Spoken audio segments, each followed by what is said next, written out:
Thank you. So I'm going to try to be brief because I didn't prepare anything. Sorry.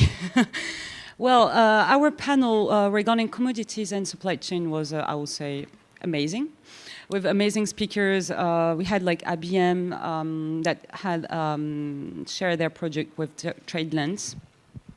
We had also Weekend Fund who shared their product with the last one they did, wine and QR code and Scan Trust also. We had amazing speakers, and we went through legislation also with Viken, a trader, also a lawyer trader, sorry. And we came out also with a solution regarding finding process standardization within the supply chain management, which could be, I would say, building like a consortium of consumers to do or to, how do we say, to put all together their point of view and experiences and go to the government to ask for a protocol. And instead of having, for instance, institutions, OECD, or even governments coming directly to companies, startups, and telling that they should do this and this. Well, it was great, and for next year we will wait you with this. I hope that we will find a lot of people that would like to join us in this consortium, and just what I'm going to say is stay tuned, and you will have some information. Thank you. Thank you so much. Excellent, excellent, Sarah.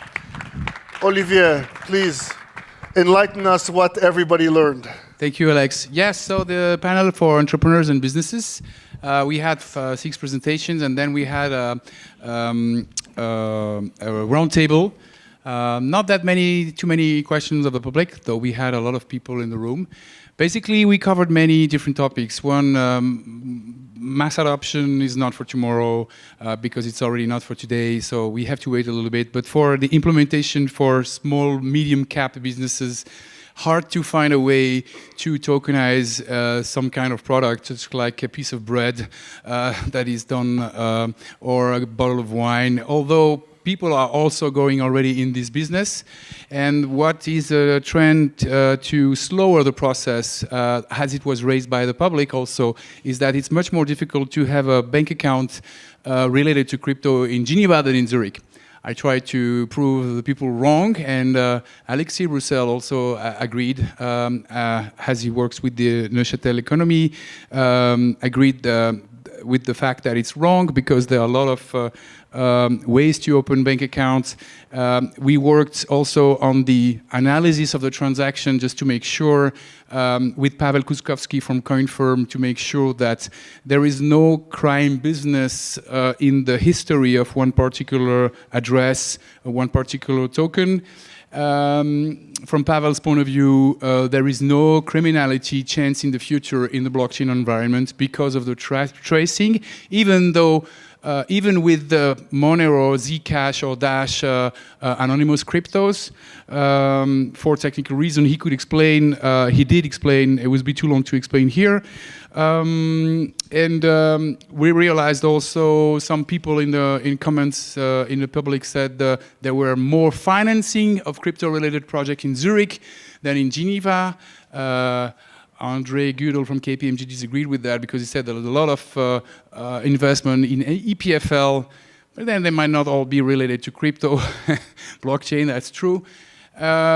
So basically for next year, we would like to try to see one concrete project, one from the beginning to the end. We're trying to take a use case and to show and to see with Antoine and Patrick Trinkler the tokenization process, the custody of that token, then the liquidity of that token, the analysis of the transaction to make sure it's AML compliant. But for that, you have to have entrepreneurs and businesses that have the guts, the courage, the vision to do it because it makes sense in their particular businesses. That's what we conclude at, and we hope for next year. Thank you, Alex. Thank you. Thank you. Excellent. Excellent. let's continue. And Kisa, please tell the audience Thank you. Not only what you think the audience learned, but what you learned as a moderator from the audience. Well, what I learned is quite easy. It was a topic which interests a lot, and we could have spent another day just speaking about fintech and the banks, on how the banks will and should adapt on what they should do. So there were a few conclusions which I'll just read out to you. First of all, there's a conversion between traditional banking and digital assets, digital world, which is happening, and that's going fast. It's still embryonic in a way, but we're getting to these conversions, and of course that's a key point. STOs have a huge potential, and I think the adoption will continue to go into that direction. That's what the first conclusion, this conversion. Second, it's possible now to enter the market safely, but I would say with a caveat for the brave. So for the brave, we could discuss about that as well. But clearly, there are more and more countries which are regulating this area, and it's more publications, more law cases are being filed. So therefore, there is more confidence in the whole system, and I think that's important. But there are still pending questions, and of course, these will start to emerge as we go on. Even though onboarding of a DLT-linked client is more difficult task than traditional clients, this is progressing, and of course it's more difficult because you need to do more of sometimes of a due diligence, but this is progressing. Even though we had some questions from the audience, why is it still so difficult to get as a client in a bank, in traditional bank? Another element was clearly that crypto is now a new asset class, so it has all the same characteristics as other asset classes, but it has to grow. It's still young and it will grow, but clearly that's something that traditional bankers will start to have to integrate. And then finally, the last question is, now, will the bank adapt? What is necessary for them to move into that world? It's probably a question of business model, which we learned, because clearly they need to think about the business model which has been there for years and years. And now you have somewhat of a tsunami coming in, so they're going to have to adapt. It's not that much of a question of technology, it's more of a question of cultural change, trying to see how they can to change, make things different, how they will innovate. So that's something which is complex, not always easy, and all of this is still in a state of flux. But the conclusion was also there is a lots of opportunities for this. Last element is how is Switzerland positioned, Geneva in particular, positioned in this field? Could Geneva, Switzerland become a new hub in this field? I think everybody agreed on this, and we agreed on, we were wondering why Geneva was not on the chart earlier today. So I think there's a case for this. Switzerland first, because Switzerland has all the right regulators. It's well positioned from a regulatory point of view. It's based on principles, so therefore that's certainly a factor which helps. On the other hand, we also have the ecosystems that we need. We have all the players, we have the banks, we have the startups, we have the academics, so that's all clear and nice and fine. On the other hand, what we are missing maybe is a financing. It's always sometimes difficult to get financing for startups in this field, so that's somewhat of a drawback. And there is a fierce competition. Therefore, what is important is not to try to fight Geneva against Zurich, but I think it's important that we believe as a Switzerland, as a hub in general, even though there's also nevertheless somewhat of a consensus that a lot is happening here in terms of innovation in the Geneva Lemanic arc. It's still a little bit below the radar screen, so maybe we need to do a bit more marketing, get more visibility for this, but I think that's the purpose of the day. Of course. Thank you. Thank you. Thank you very much. Excellent. So Moran, please. Share education, of course. So I don't go last this time. Too bad. Okay, so we had a very good two-panel session. So the first one was on skills, and we all agreed that the symptoms that we're facing is a massive shortage of talents. Corollary to that is probably an issue of digital literacy that education has to face. We need to bring up to speed the education from very small age, starts in kindergarten, and it's not about technology, but it's about all the issues that train people with the new skill sets that are necessary to work in this new environment. Also, in the light of this, bridging kind of the digital gap, and there are many gaps that we need to bridge, including women in IT careers, and there's a lot of work to be done, even if a lot has been done. Unfortunately, our panels were very low in women. We only had one, but thankfully we did have one. And finally, interdisciplinarity, which is absolutely essential. It's not just about the technology, it's about a range of skill sets that are necessary today in order to deal with these challenges where blockchain can be used as a mechanism to solve some of the challenges we're facing. In order to cure these symptoms, well, a few lines have been sketched. Public funding. Obviously, this is a major issue. We are in a public institution, at least in Switzerland, universities are public institutions. So we need to work on that. We need to find ways to strengthen the education in those areas. I mean, a lot of universities today are hiring, if you just take MIT with the 50 faculty positions and a new faculty of AI, or University of Zurich, they're hiring 18 faculty in digital transition. Geneva has to position itself also with respect to that.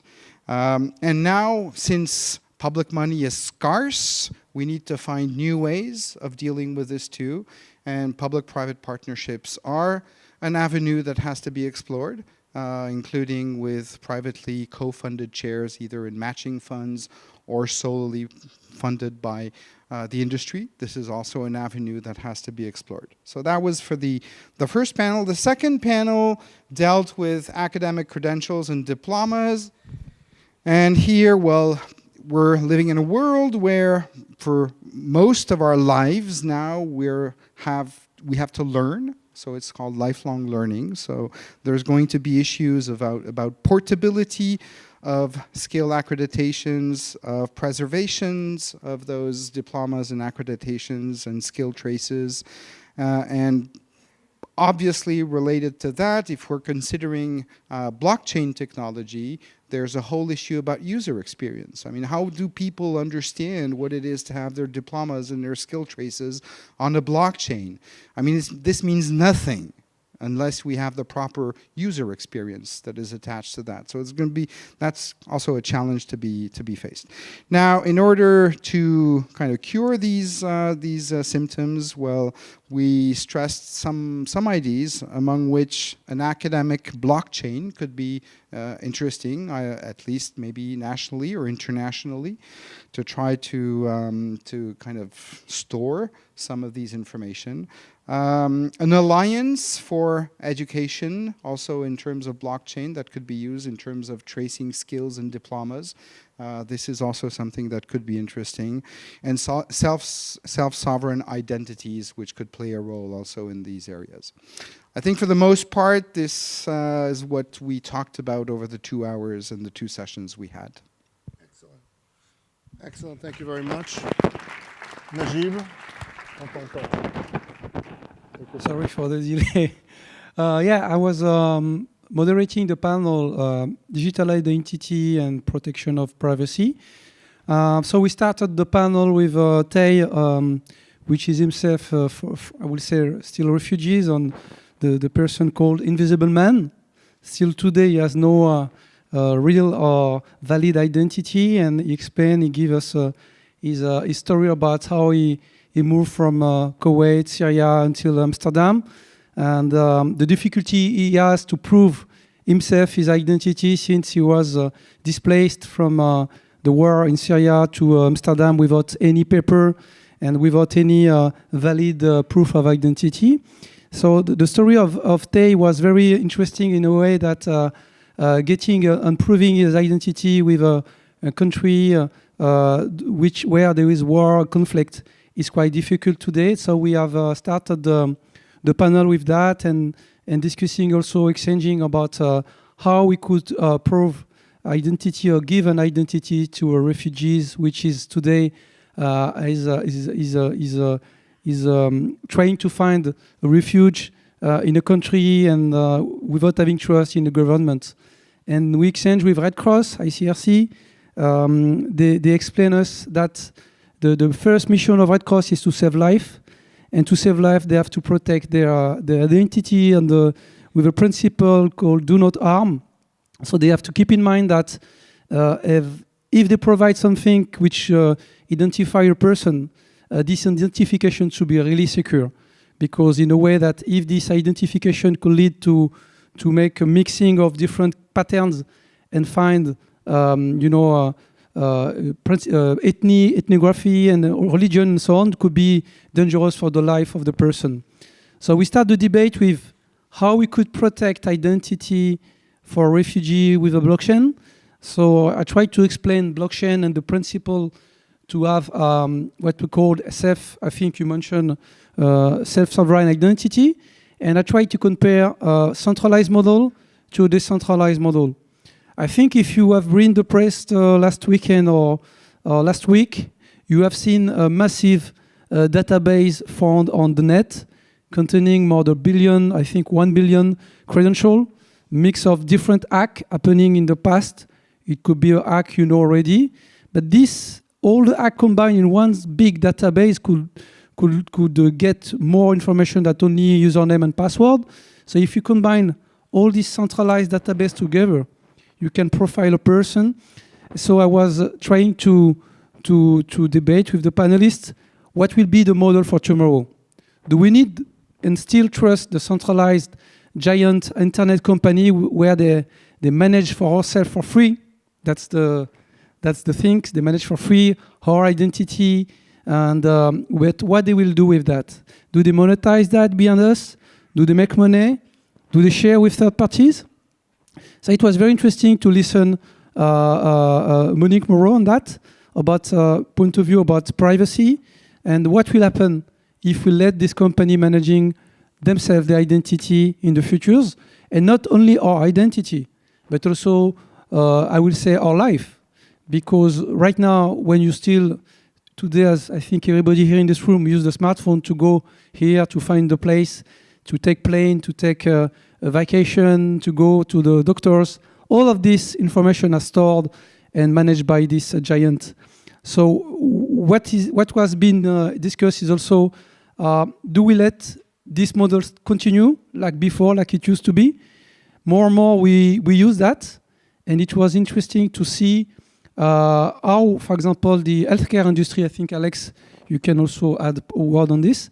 Healthcare industry is interested to have this kind of personal records managed by the person himself, who can give access, give consent to the physician, to the doctors, to the labs, to the patient electronic records, in a way that I give consent, I know who's using my records, I know who's using my personal data, and potentially I get incentive if I give more information, but I know who is using for which reason. It could be exams, labs, and so on.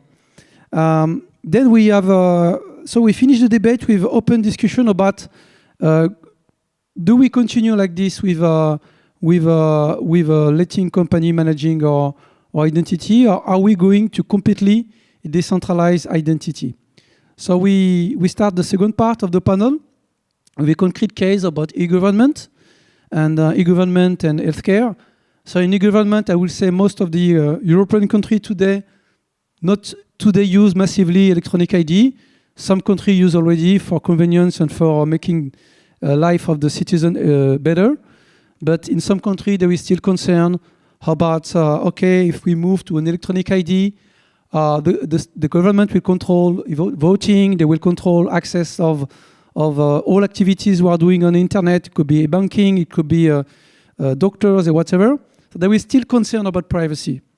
And this electronic ID is not so well deployed. The only, I think, electronic ID you have, it's potentially your electronic passport. But remember, electronic passport has been introduced after September 2011, because the US government decided that they need to control the border. But this is still a centralized identity model. So then we discuss about e-gov use case, could be land registries, e-voting, but always the same concern has been open, like privacy for e-voting. Do we need an e-voting system which is even decentralized? Can we trust the e-voting system? And this opened to the same debate, I think, as usual, about privacy, controlling identity. So I was exchanging a few questions with the panelists about what they think that could be the futures of identity. In fact, we didn't find any answer. It was more wait and see. It was more, we still continue with the centralized system, but so at some point, this will be disrupted by decentralized ledger or distributed ledger. We get a use case from the transport industry, from CETA, where Stefan was explaining how they make a onboarding system easier for the passenger with automatic face recognition, with one queue where you don't have to prove your identity, you just go to the line and with face recognition you get on board, and the other line where you have to put your papers. But still, we open the debate, again, with some countries making this automatically without informing the citizen that they are, using face recognition. I think I don't mention the country, you know which country I'm talking about. And what happens when a government or any third party will control the identity of every citizen here around the planet? What will be the dangers to have this kind of system deployed at large scale? And we didn't find an answer yet this year. I think we still have the debate open with privacy and who is doing what. We discuss about standards. Right now, there is no standard for decentralized ID. There is potentially draft or things. But what we see is most of the giants are also pushing their standards. So the question is still open. What will happen in the next 5 years? Blockchain is potentially one part of the solution, but not only. And I hope next year we will continue the debate and see if there is any improvement of digital identity and see if there is any way to make it decentralized.